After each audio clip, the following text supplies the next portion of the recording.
मारोगे हर गुजरात के घर से ओवैसी निकलेगा, हर गुजरात के घर से ओवैसी निकलेगा। अगर खिलाफ है होने दो, अगर खिलाफ है होने दो, जान थोड़ी है। अगर खिलाफ है होने दो, जान थोड़ी है। ये सब धुआं है, कोई आसमान थोड़ी है। और सभी का खून है शामिल यहाँ की मिट्टी में, किसी के बाप का हिंदुस्तान थोड़ी है।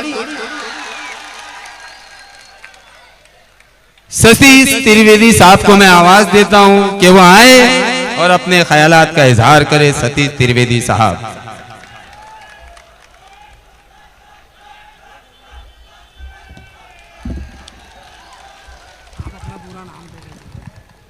ओम नमः शिवाय।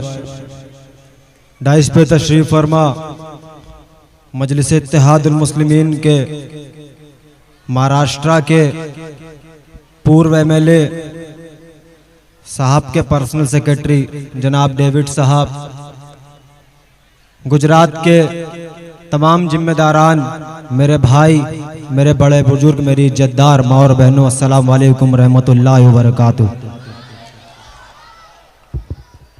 2022 में 1 तारीख दिसंबर तारीख को यहाँ पर चुनाव है। कई पार्टियां आपके दरमियान में हैं, मजलिस इत्तेहादुल मुस्लिमीन और उनका नुमाइंदा भी आपके दरमियान में है। लेकिन जब मजलिस का नुमाइंदा आपके दरमियान में आकर कहता है कि मैं वसीम कुरैशी हूं, मुझको वोट दो, तो यहां की जनता ये कहती है कि अरे जा, तू बीजेपी का एजेंट है, तू लड़ेगा तो बीजेपी जीत जाएगी। यही कहते हो ना।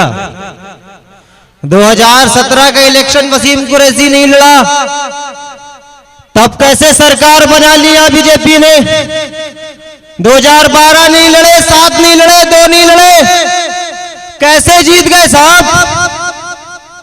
ये बीजेपी का एजेंट खेलना बंद करो। एक पानी की बोतल है,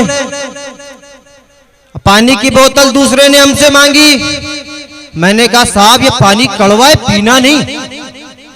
उन्होंने दूसरे से मांगी, ऐसे 100 लोगों में अफवाह फैल गई, पूरे राज्य में अफवाह फैल गई, अरे ये पानी कड़वा है, पीना नहीं। अरे अगर वो मैं पानी पी लेता तो मुझको पता चलता ये पानी कड़वा है ही नहीं। उसी तरीके अगर आप ओवैसी को वोट डाल देते तो आपको पता चल जाता ये बीजेपी का एजेंट है ही नहीं। ये दलाल घूम रहे हैं इंडिया टीवी, एनडीए टीवी के रूप में आपके दरमियान में, आरएसएस और संघ परिवार के रूप में चले आते हैं। अरे ये ओवैसी है, ये फिरका परस्त की बात करता है, ये कांग्रेस पार्टी है, पप्पू राहुल गांधी आकर कहते हो ओवैसी आ जाएगा तो फिरका परस्ती बढ़ जाएगी। अरे तुम्हारी बातों को ये पंडित जूते की नोक पर रखता है, चले जाना। ये कांग्रेस वही है जिसने बाबरी मस्जिद को शहीद करवाया था। यहां का मुसलमान हमेशा कांग्रेस को वोट करता है। बाबरी मस्जिद के उस कातिल को शहीद कराने को वोट करता है जिन्होंने बाबरी मस्जिद को शहीद करवा दिया। हमारे भाई जिनके अंदर लाल खून बहता था, हमारे अंदर भी लाल खून बहता है। हमारे भाई को जिंदा जला दिया गया, ये कांग्रेस परिवार नहीं बोला। उसको मारा जा रहा था, पीटा जा रहा था गोधरा के दंगे के समय, लेकिन नहीं, कांग्रेस परिवार तो कहता था ठीक है आरएसएस कर रहा भाई। अरे मां है मां, जो आरएसएस की मां ये कांग्रेस पार्टी है, जो आपके दरमियान में आपका वोट तो लेती है, आपका नोट तो लेती है, जब जीत जाती है तो गाड़ी और घोड़ा बनाकर अपना घर भर लेती है। मैं उत्तर प्रदेश से चलकर यहां पर आया, क्या जरूरत थी कि मैं यहां पर आऊं, क्या जरूरत है। लेकिन जब मैंने देखा कि 832 साल हुक्मरानी करने वाली कौम आज इतनी पसमानदा और इतनी बेबस है? क्या कारण है कि आप इतने आज पीड़ित हैं? क्या कारण है कि 800 साल हुकूमत करने वाली ये मुसलमान कौम आज कांग्रेस की गुलामी करने लगी? पता है क्यों? 313 थे तो इत्तेहाद का लाखों के लश्कर पर भारी थे। आज 35 करोड़ है, सत्ता कांग्रेस बसपा में बटे हैं। मैं गुजरात को आया हूं, ध्यान रखना मेरे भाई, मैं बोलकर चला जाऊंगा। मैं जब रास्ते में आ रहा था तो ये संघ परिवार के लोग मुझको फोन करके धमकी दे रहे थे कि पंडित तुझको मार देंगे। अरे जा नरेंद्र मोदी, योगी आदित्यनाथ, किसी के बाप में दम नहीं कि पंडित को मार दे। जब तक अल्लाह ने जिंदा रखा है तब तक कोई नहीं मार सकता। हमारे ओवैसी साहब पर भी उत्तर प्रदेश में गोली चलाई थी 2 आतंकवादियों ने। ऊपर वाले ने ऐसा इंसाफ किया कि उनको जमानत देने वाला जज खुद चला गया, फिर वो जेल में चले गए। बताओ क्या सदुद्दीन ओवैसी के पास पैसे की कोई कमी है? कोई कमी नहीं। एक अकेला तन्हा रातों में आपके दरमियान को आता है, वोट मांगता है कि मुझको नहीं नेता बनाओ, आप खुद नेता बनो। लेकिन आप कहते हो मैं नेता क्यों बनूं, मैं सियासत क्यों करूं? ये जब मुल्क आजाद हुआ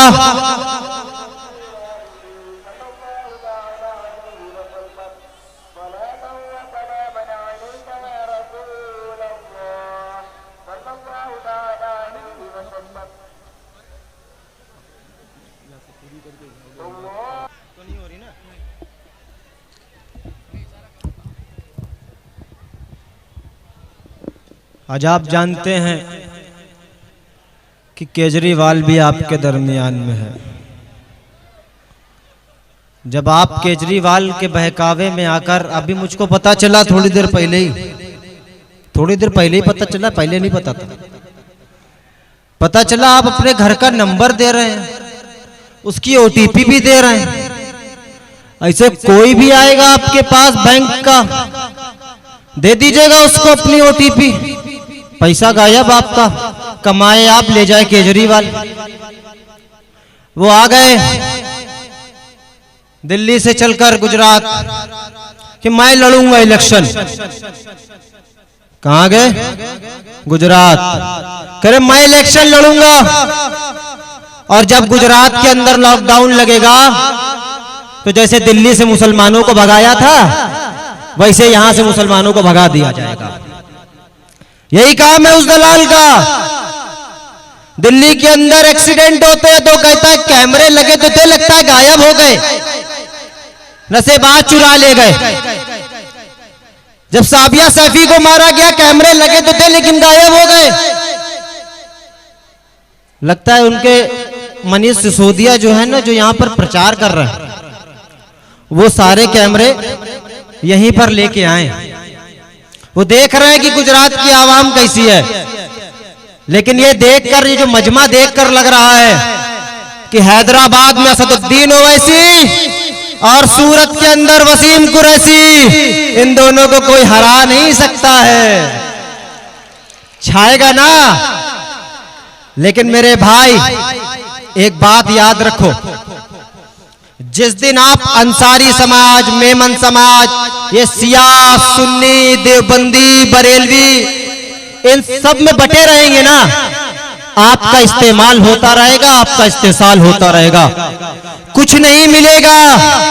हम 3% हैं, सत्ता पर काबिज है, देश की सत्ता हमारी है।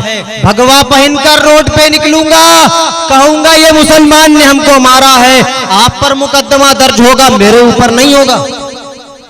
मैं 3% हूं, देश की सत्ता हमारी है। आप 20% हैं, कभी 7% उसमें, कभी 3% उसमें, 5 उसमें, 2 उसमें, बाकी बच्चे वोट नहीं डालते। याद रखो, जिस दिन आप अपने अंदर के इत्तेहाद को पैदा कर लोगे, मुत्तहिदा तौर पर वोट करोगे, एक सियासी लीडरशिप को पैदा कर लोगे, ये नरेंद्र मोदी अमित शाह आपके दरमियान में आकर घुटने टेक कर कहेंगे, अरे भाई हमारा हिस्सा है ये, आपका हिस्सा है ये, ले लो। आज ये संघ परिवार और आरएसएस के मोहन भागवत खड़े हो जाते हैं, कहते हैं मुसलमान दो दो तीन तीन बीवी रखते हैं। अभी करवा चौथ था, एक बीजेपी का सांसद है अल्लू कल्लू पता नहीं क्या, उसकी दो बीवी करवा चौथ पर व्रत रख रही, वो रखे ठीक। अगर आप किसी हिंदू से शादी कर ले तो लव जिहाद का मुकदमा, आपको जेल में डाल दिया। ये बीजेपी का प्रवक्ता है ना मुख्तार अब्बास नकवी, उसकी बीवी क्या है भाई, हिंदू है। शहनवाज हुसैन की बीवी का नाम रेनू है, वो भी तो हिंदू समाज से आती है, आपने उनको जेल में नहीं डाला। सारे घोटाले कर लो फिर बीजेपी में चले जाओ, आप एकदम साफ सुथरे। एक कहावत है ना, 100 चूहे खा के बिल्ली हज को चली, वैसे ये 100 जुर्म करके अगर कांग्रेसी भाजपा में चला जाए तो सब साफ सुथरा। ये है बीजेपी क्या गई। बीजेपी की आपको बात बता रहा हूं, यही बीजेपी वाले कहते हैं मुसलमान 2 बच्चे 3 बच्चे 4 बच्चे पैदा करते हैं। उत्तर प्रदेश में 403 विधानसभा, लगभग 70 से 80 बीजेपी के विधायक के 6 से ज्यादा बच्चे। अरे आपने उनको क्यों नहीं कहा कि आपने बच्चे क्यों कर दिए, बताओ। मैं आज यहां से खड़े होकर संघ परिवार के प्रमुख मोहन भागवत से पूछ रहा हूं, क्या मोहन भागवत साहब बिल्किस बानो इस देश की नारी नहीं है क्या? आपका प्रधानमंत्री खड़े होकर कहता है किस देश पर महिलाओं के ऊपर अत्याचार नहीं सहा जाएगा, और बिल्किस बानो के 11 आतंकवादी को उसी दिन छोड़ दिया गया। वो चिल्ला चिल्ला कह रही मेरा रहना यहां पर दूभर कर दिया जाएगा साहब। लेकिन ये मोहन भागवत कहां समझे, इनको तो केवल हिंदू हिंदू हिंदू दिखाई देते। मैं यहां पर आया उत्तर प्रदेश से चलकर, रास्ते में एक धमकी आई, अगर वहां पंडित तू बोला तो तुझको मार देंगे। अबे मैंने कहा जा, तेरी क्या औकात, मेरी जिंदगी ऊपर वाला देकर भेजा है, जब वो चाहेगा तो मैं उसके पास चला जाऊंगा। आज ये जो मजमा है पीछे ना, इसने फैसला कर लिया है कि कांग्रेस को तो ऐसे फेंकेंगे जैसे गोधरा में MIM ने बीजेपी को लात मार के फेंक दिया था, और यहां से वसीम कुरैशी को जिताकर विधानसभा में भेज दिया जाएगा। मैं आपसे वादा करके जाता हूं, चाहे बीजेपी की हुकूमत बने चाहे कांग्रेस की हुकूमत बने, हमारा वसीम कुरैशी उन दोनों नुमाइंदे के सामने आंखों में आंखें डाल के नारे तकबीर अल्लाहू अकबर बोल के आएगा। यहां पर सब दलाल हैं। हमको सुनने में आया कि एक कांग्रेस ने टिकट बांटा है अभी, मुसलमान प्रत्याशी के सामने मुसलमान खड़ा कर दिया। अब बताओ एजेंट कौन? हम तो उत्तर प्रदेश से आ गए, साहब हैदराबाद से आ गए, आपको जगाने के लिए। पता है, मैं जानता हूं जब गहरी नींद में आदमी सोता है तो जब उसको कोई जगाने आता है तो आदमी कहता है अरे हटो हमको सोने दो। अरे ये तो 75 साल से गुलामी कर रही है कौम, सो रही है कौम, इसको जगाने एक आया है, तो लोग तो कहेंगे कि ये एजेंट है। लेकिन जिस दिन अंदर के इत्तेहाद को पैदा कर लोगे ना, तो गुजरात के अंदर यही प्रधानमंत्री जब आएंगे ना, तो सबसे पहले आपके घर पर खाना खाएंगे और कहेंगे मेरे भाई मुझको वोट दे दो, मैं बताओ क्या करना है। आज ये लोग खड़े हो जाते हैं बीजेपी के लोग। मैं उत्तर प्रदेश में था, तो जब असद साहब एक रैली कर रहे थे तो बीजेपी के लोगों ने कह दिया कि अगर ये रैली यहां करेंगे तो हम जीत जाएंगे, और उसी सीट पर हमने बीजेपी को निस्तो नाबूद कर दिया। और यकीन मानना वो जिंदगी में नहीं जीत पाएगा। हमने ऐसी ऐसी सीटों पर बीजेपी को हराया है जहां पर लोग केवल सोचते हैं, लेकिन आपके अंदर वो आज भी जज्बात हैं, बस केवल पैदा करने की देरी है। ये वही कौम है ना जिसने 800 साल इस देश पर हुकूमत की है, वही कौम है ना। तो क्या ऐसी चीज है कि आज कांग्रेस की गुलामी करनी पड़ रही है? कोई है नहीं क्या आपके पास? अब है पतंग का निशान, सुरक्षा और सम्मान।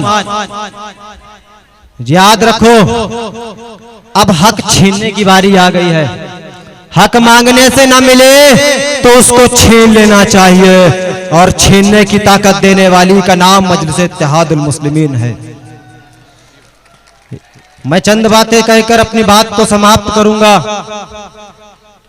कि मेरे भाई, 1 तारीख को यहां पर इलेक्शन है। आप अपना वोट, आपका कीमती वोट, जिसकी बुनियाद पर हमारे वसीम भाई जब जीतेंगे तो आपके लिए काम कराएंगे। आज ये संघ परिवार के लोग कहते हैं कि बीजेपी, ये ओवैसी, ये जब बोलते हैं ना तो हिंदू नाराज हो जाता है। मैं अपने हिंदू भाइयों से दरख्वास्त कर रहा हूं कि आओ मजलिस इत्तेहादुल मुस्लिमीन में इज्जत दिलाने का काम मेरा है, तुमको मंच पे बैठाने का काम मेरा है। मैं नीचे उतर जाऊंगा लेकिन तुमको मंच पे बैठा लूंगा। मेरा हिंदू भाई ये कहता है कि वो वैसी केवल मुसलमानों की बात करते हैं, दिल के जज्बात जनता के बीच में रखते हैं, तो लोग कहते हैं कि ये मुसलमानों की बात कर रहे हैं। 75 साल हो गए, दिल रोता है, दिल रोता है असदुद्दीन ओवैसी का। CA-NRC के समय अगर असदुद्दीन ओवैसी साहब ना होते ना तो आज आप यहीं रोड पर बैठे होते, आपकी घर की महिलाएं रोड पर बैठी होती, आपको पता ना चलता कि ये कानून किस लिए। मैं नहीं चाहता कि असदुद्दीन ओवैसी साहब को कुछ हो, मेरी जिंदगी भी उनको लग जाए, लेकिन जिस दिन उनको कुछ हो जाएगा, जिस दिन वो नहीं रहेंगे, उस दिन आपकी मौत का कानून संसद के अंदर बन रहा होगा और उसको बताने वाला कोई नहीं होगा। इससे अच्छा है कि अपने एक अंदर लीडरशिप पैदा कर लो। आपके बीच के अंदर के ओवैसी निकलेगा। याद रखो, तुम आज एक ओवैसी को मारोगे, हर गुजरात के घर से ओवैसी निकलेगा, हर गुजरात के घर से ओवैसी निकलेगा। इसी के साथ अपनी बात को समाप्त करता हूं कि जमी के नीचे से खंडर जरूर निकलेगा, हमारे नाम का पत्थर भी जरूर निकलेगा। जमीने हिंद की तह को कुरेद कर देखो, तुम्हारे बुजुर्गों का सर भी जरूर निकलेगा। जिंदगी रही तो दोबारा मिलूंगा। शुक्रिया। अस्सलामु अलैकुम। मैं मेरे भाइयों से यह गुजारिश करना चाहता हूं कि देखो, उत्तर प्रदेश से, ब्राह्मण समाज से हमारे वसीम भाई के लिए ये बंदा यहाँ आया है, तो हमारा फर्ज नहीं बनता है कि हमारे वसीम भाई कुरैशी को इनको गिफ्ट देके इलेक्शन के दिन उनको जिता के हम विधानसभा में पहुंचाए। क्या नहीं लगता है आपको? एक बार जोर से इनके लिए तालियां हो जाए और आज एक हाथ करें कि हम वसीम भाई कुरैशी को जिताएंगे। जिताओगे ना भाई? शुक्रिया। पंडित क्षितिज त्रिवेदी साहब का बहुत बहुत शुक्रिया। बहुत ही बेहतरीन अंदाज के अंदर अपनी बातों को रखा।